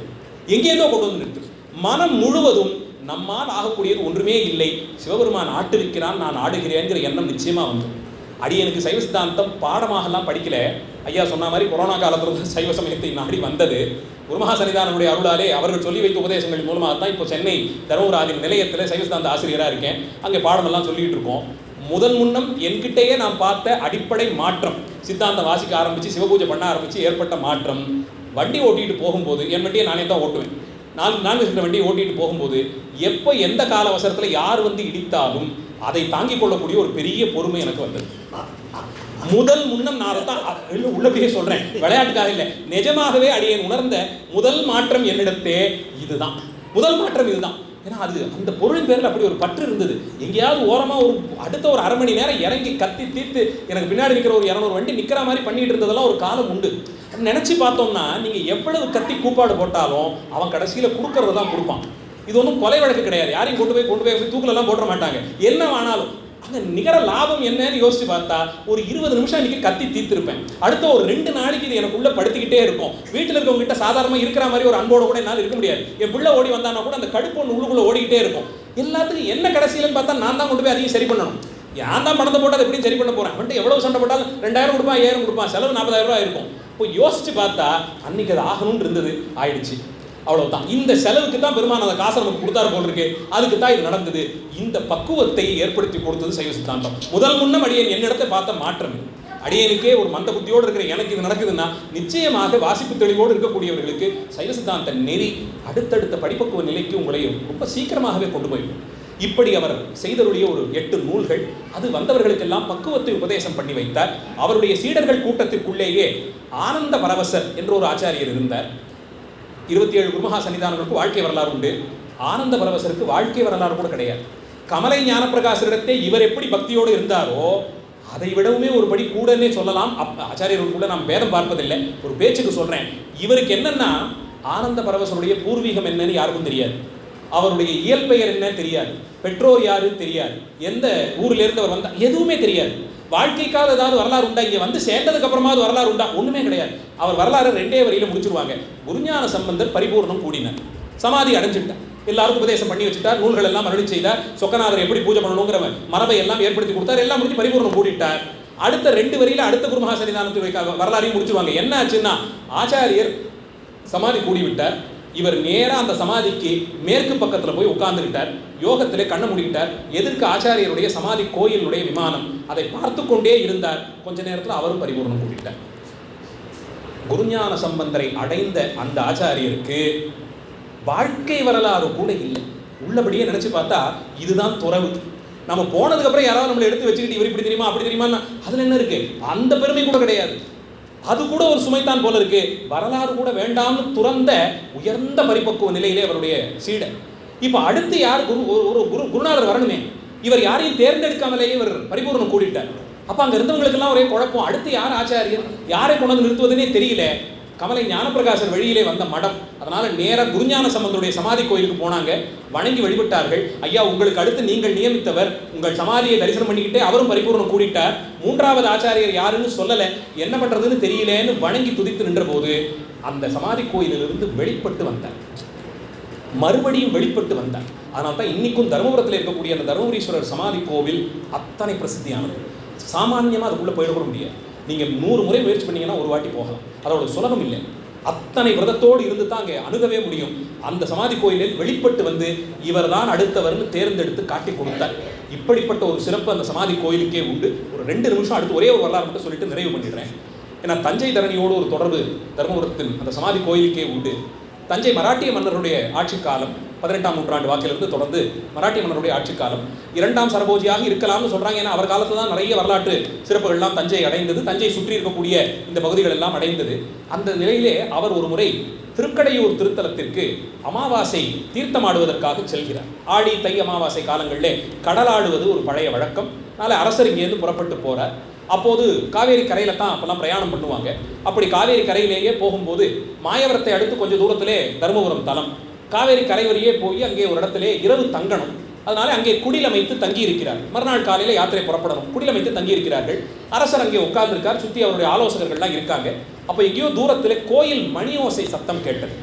சிஷ்டாச்சாரம்னு சொல்லுவாங்க, பெரியவர்களுடைய ஒரு வழக்கம் என்னன்னா, ஏதாவது ஒரு திசையிலிருந்து கோயில் மணி சத்தம் கேட்டா அந்த திசை நோக்கி கைகூப்பணும்னு ஒரு வழக்கம் உண்டு. ஏதோ ஒரு கோயிலில் பூஜை நடக்குது, அர்த்தஜாமமோ சாயரட்சையோ ஏதோ ஒரு பூஜை நடக்குது, அந்த சாமியை மனசார நினைச்சு ஒரு வாட்டி கை கூப்பணும். அப்படி அந்த அரசனும் இந்த மணி சத்தத்தை கேட்டுட்டு எழுந்து நின்று அது வரக்கூடிய திசை நோக்கி கை கூப்பி வணங்கினார், வணங்கி துதித்து நின்றார். அது என்ன கோயில் ஏதுன்னா தெரியல. அவர் எழுந்து நின்று மாயவரத்தில் கோயிலுக்கா பஞ்சம், ஏதோ கோயிலில் அர்த்தஜாமத்து பூஜை நடக்குதுன்னு நினைச்சு அவர் கை கூப்பி வணங்கிட்டார். உட்கார்ந்த உடனே சுற்றி இருந்து அவருடைய ஆலோசகர்கள் சிலர் குறுக்கிட்டு, மன்னா நீ ஒரு பெரிய தப்பு பண்ணிட்டேன், இது ஒரு பாவகாரியத்தை செய்து விட்டாய், பயந்து போனாராம் மன்னர். என்ன ஆச்சு இதுன்னு, கோயில் மணி சத்தம் கேட்டு நான் எழுந்து கை கூப்பினேன், அதில் என்ன பாவகாரியம் இருக்க முடியும்னா, இல்லை அது ஒரு சமாதி கோயில், அதிலும் வர்ண அடிப்படையிலே 4வது வர்ணமாக சொல்லக்கூடிய ஒரு வர்ணத்தை சேர்ந்தவருடைய சமாதி கோயில்.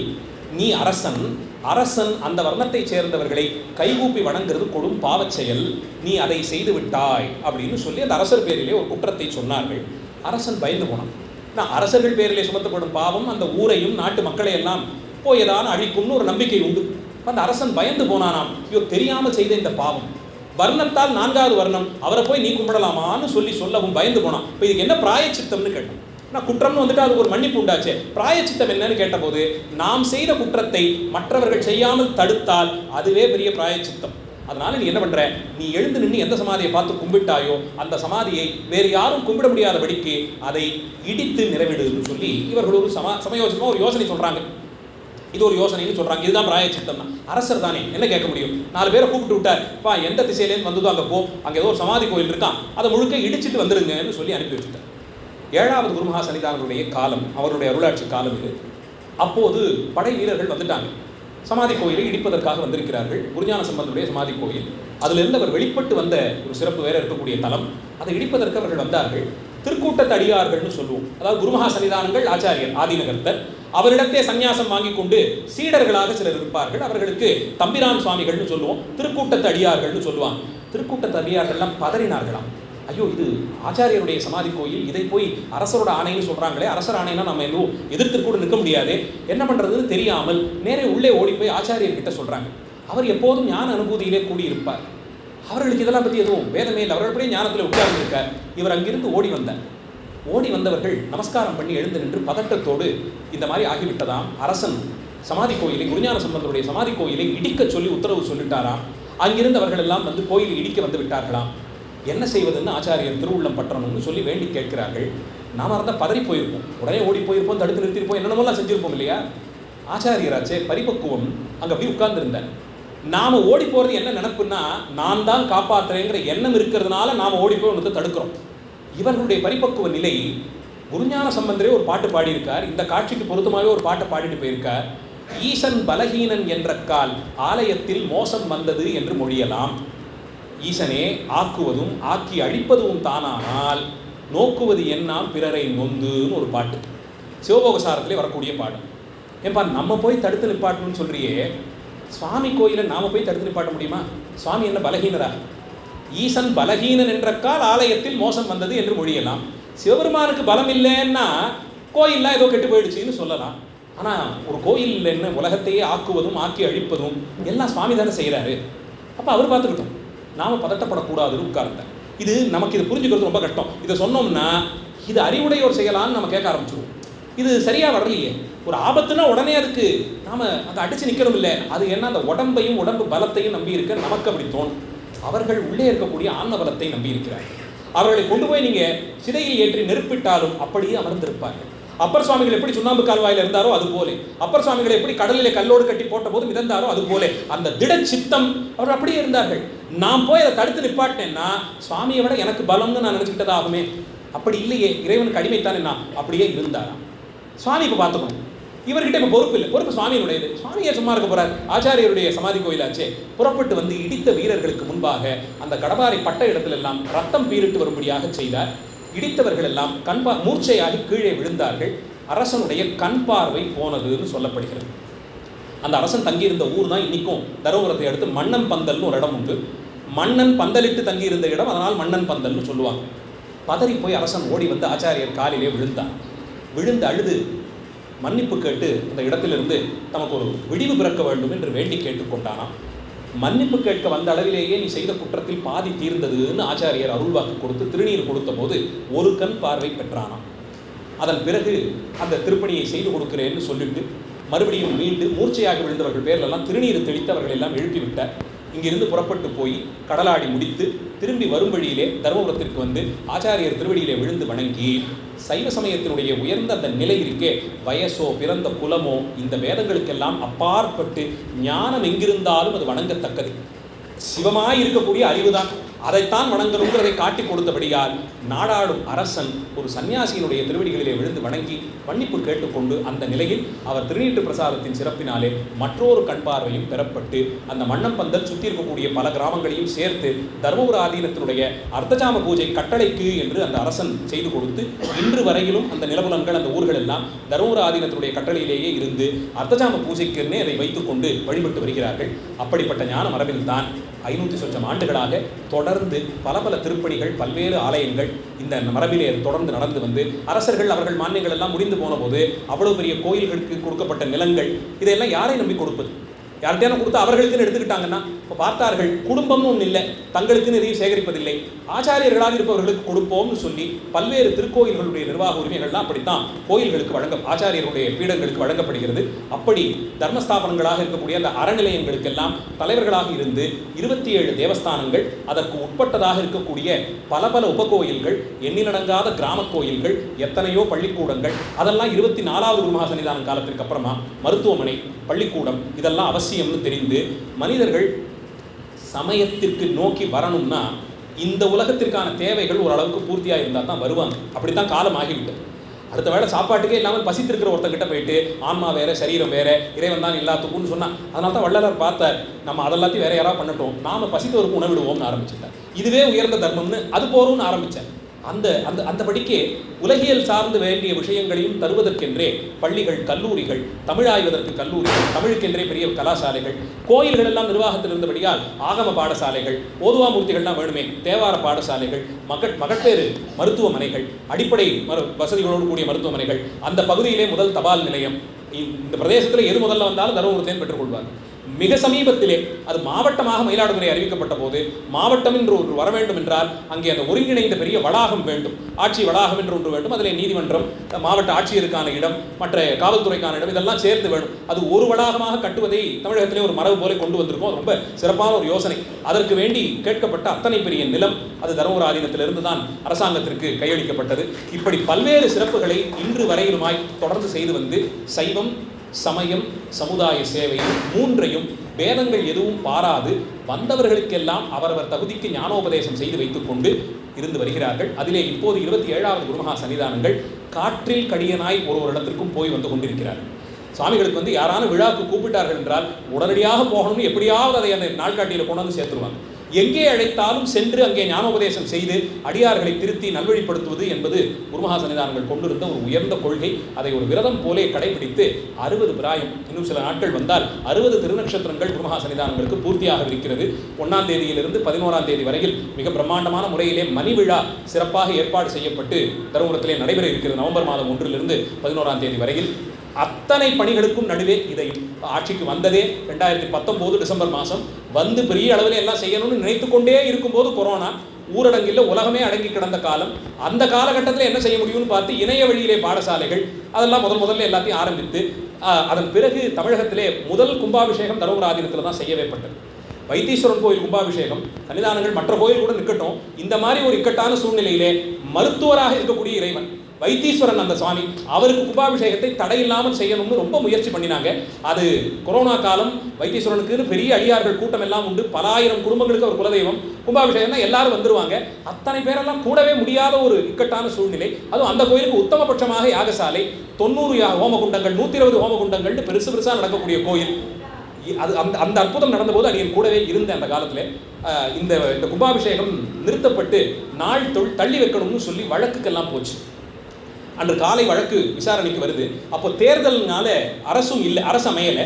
அப்போ மாவட்ட ஆட்சியர்கள் இவர்கள்லாம் சேர்ந்து தான் முக்கிய முடிவுகள்லாம் எடுத்துக்கொண்டிருந்தார்கள். 2021 ஏப்ரல் மாதம் போலே அந்த ஒரு இக்கட்டான சூழ்நிலை.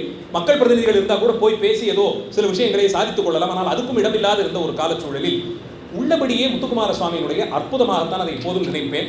இந்த வழக்கு நிச்சயமாக நமக்கு சாதகமாக வராதுன்னு நினைத்து ஒரு 100 பேர் 150 பேரை வச்சு முடிச்சுக்கணும்னு சொல்லக்கூடிய அளவிலே ஐயோ என்ன செய்வதுன்னு நினைத்த ஒரு காலச்சூழல். 26வது குருமகா சன்னிதானுடைய அவதார நட்சத்திரம் அன்றைக்கு அவர்கள் பிறந்த சிறுகாட்டூரில் அவர்களுக்கு ஒரு கோயில் எடுப்பித்திருக்கிறார்கள். அந்த கோயில் தரிசனத்திற்கு சன்னிதானம் போயிருக்காங்க. 10-10:30 மணி வழக்கு அங்கே வந்துருச்சு. அது நடந்துட்டு இருக்க போது நாம இருந்தோம்னா பதறி உட்காந்துக்கிட்டு அதுதான் என்னாச்சுன்னு கேட்டுக்கிட்டு இருப்போம். இவங்களுக்கு எந்த பதட்டமும் இல்லை. வைத்தீஸ்வரனை தரிசனம் பண்ணிட்டு நேராக சிறுகாட்டூருக்கு போனாங்க.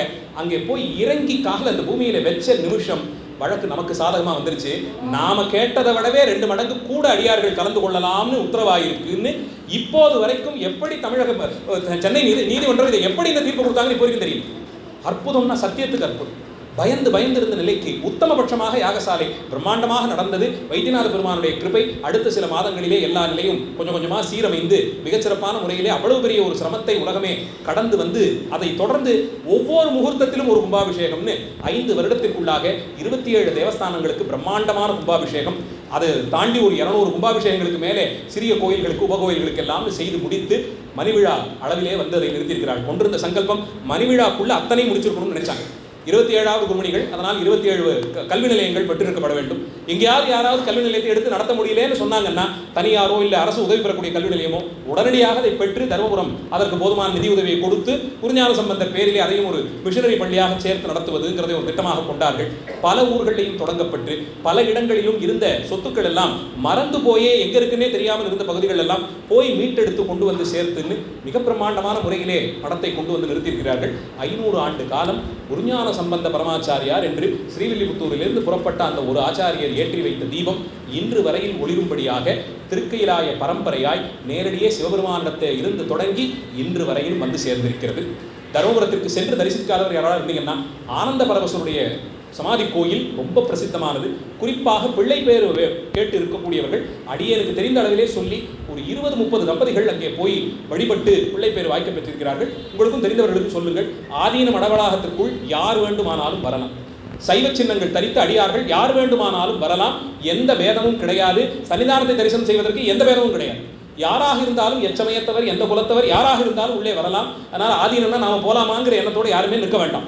அத்தனை பேருக்கும் உள்ளே இடம் உண்டு. அங்கே வந்து ஆனந்த பரவசனுடைய குருமூர்த்தத்தை அவசியமாக அத்தனை பேரும் தரிசிக்கணும்னு கேட்டுக்கொள்கிறேன். அதே போல தருமபுரீஸ்வரர் கோயில், ஞானபுரீஸ்வரர் கோயில், கண்ணுக்கினியதாக இருக்கக்கூடிய சொக்கநாத பெருமானுடைய பூஜை தினந்தோறும் காலை ஒரு 6லேருந்து 8 மணிக்குள்ள நடக்கும். அவசியமாக தங்கியிருந்து அதை தரிசனம் செய்து கொள்ளுங்கள். அவ்வளவு அழகா இருக்கும் அதை பார்ப்பதற்கு. அந்த நிலையிலே தவத்தோடு வந்து குருமகா சன்னிதானங்கள் கொடுக்கக்கூடிய திருநீர் மகாபிரசாதத்தை பெற்று அத்தனை பேரும் உயிர் பெற வேண்டும் என்று கேட்டுக்கொள்கிறேன். நீங்கள்லாம் ரொம்ப கொடுத்து வைத்தவர்கள். இவ்வளவு பெரிய ஒரு சைவ பூமியிலே இருப்பது. ஆட்சி 1ஆம் தேதி ஐப்பசி சதய விழாவிற்கு குருமகா சன்னிதானங்கள் எழுந்தருளி தருமபுரத்தினுடைய கட்டளையாக அந்த மகாபிஷேகம் பெருவுடையாருடைய அருளாலே சில ஆண்டுகளாக தொடர்ந்து நடந்து வருகிறது.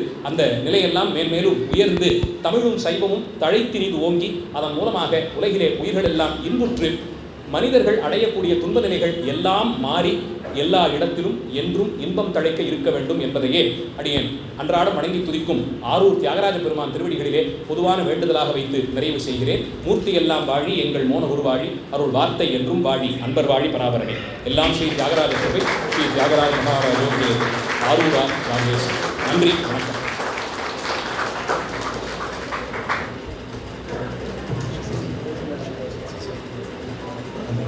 மழையிலும் அடையாமல் எரிந்த கைவிளக்கை ஏந்திய நமது பரமாச்சாரியார் அவர்களை பற்றி மிக அற்புதமாக, அதாவது ஒரு